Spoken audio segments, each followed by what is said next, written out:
Sem sestra Marija Tereza in sem v tej bolnišnici že 28 let. Vse skozi delam na oddelku prve pomoči. Naša bolnica je odprta za vse, saj skušamo kristjani pričevati za resnično ljubezen in nuditi pomoč vsem, ki so v stiski.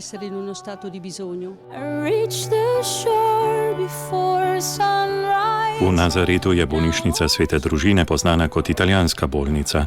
Na njenih oddelkih je med pacienti pa tudi zdravniki, študenti in bolničarji slišati mnogo jezikov.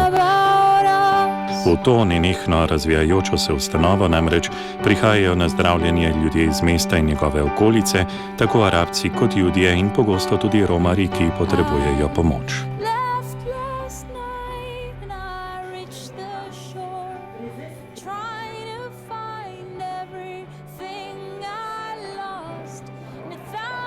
...450 zaposlenih, od katerih je 60 zdravnikov in več kot 250 bolničarjev, tvori ekipo, ki se neprestano razvija. Ustanovili so jo redovniki družbe svetega Janeza od Boga.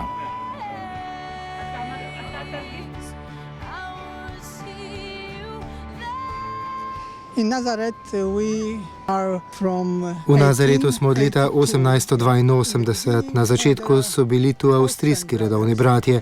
Začetni hospic se je razvil v bolnišnico. Od leta 2008 za bolnišnico skrbimo Poljaki. Spoštovanjem do vsake osebe, ki pride sem odkoderkoli in ne glede na njeno versko pripadnost.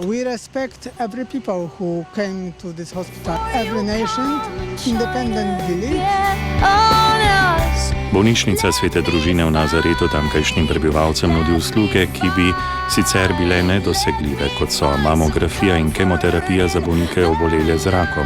To sta dva sveža dosežka, ki so jo omogočili velikodušni donatorji. We had donations from Italy especially.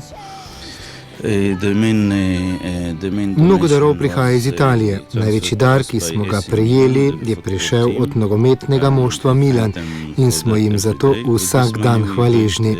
S tem denarjem smo odprli nov oddelek in z aparaturami, ki smo jih lahko nabavili, lahko pomagamo otrokom, ki so ob rojstvu težki samo od 500 do 600 gramov. Sicer bi jih morali premestiti v druge bolnišnice tega območja.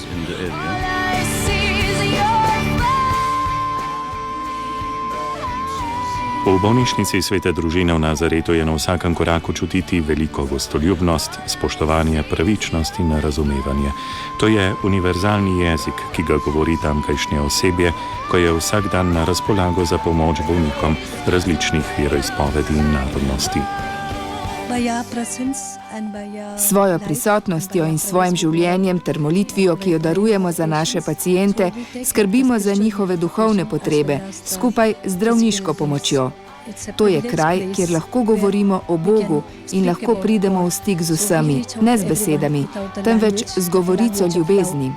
Govorico ljubezni pa lahko vsakdo razume.